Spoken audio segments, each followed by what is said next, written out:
So Anudeep గారు, మీ మాటలు వినే ముందు ఒక్క నిమిషం ఇటు రండి.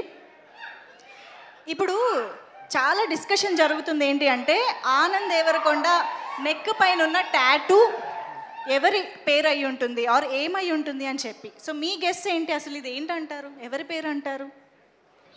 ప్రొడ్యూసర్ అనురాగ్ పేరు అయి ఉంటుంది. అనురాగ్ గారి పేరా? ఆయన ఇచ్చే డేట్లు కూడా అక్కడ గుర్తుగా రాసుకుంటున్నారో ఏంటి?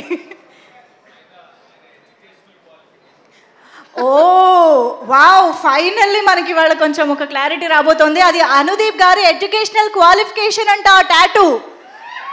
అదేదో మాకు అర్థమయ్యే భాషలో రాయొచ్చు కదండి. సో ఇంతకీ ఆ భాషలో ఉన్న ఎడ్యుకేషన్ క్వాలిఫికేషన్ ఏంటండి? ఎంబీబీఎస్. ఈ రోజుకి ఎంబీబీఎస్ అని ఫిక్స్ అవుదామా? ఓకే అండి. సో ఇందాక నేను అడిగినట్టుగా వినాయక చవితి మెమరీ, ఎస్పెషల్లీ చిన్నపిల్లలుగా ఉన్నప్పుడు మనం ఇంకా బాగా సెలబ్రేట్ చేస్తాం కాబట్టి ఏదైనా childhood memory of Ganesha.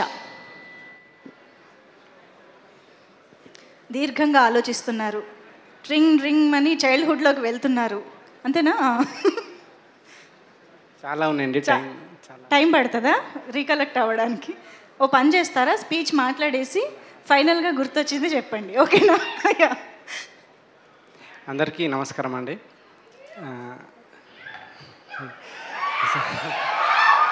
So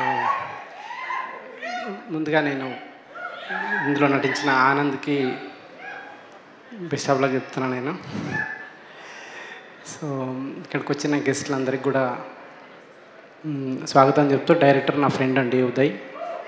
so Uday కూడా ఈ సినిమా మంచి హిట్ కావాలని కోరుకుంటూ ఈ సినిమా మీరు అందరూ చూసి ఎంజాయ్ చేయాలనుకుంటున్నాను నేను. యా, అయిపోయిందా అండి స్పీచ్? గుర్తొచ్చిందా మెమరీ? అంటే చిన్నప్పుడు గణేష్ పూజ చేసినప్పుడు కథ చదువుతుంటే పడుకోవడము, నిమజ్జనానికి వెళ్ళి తప్పిపోవడము, ఇట్లాంటివి ఉంటాయి కదా ఏదోటి. ఇప్పుడు బలవంతంగా నేను ఏదో స్క్రిప్ట్ రాయించి చెప్పించేలాగా ఉన్నాను. నో అంటే మీరు గుడ్ బాయ్ అనమాట.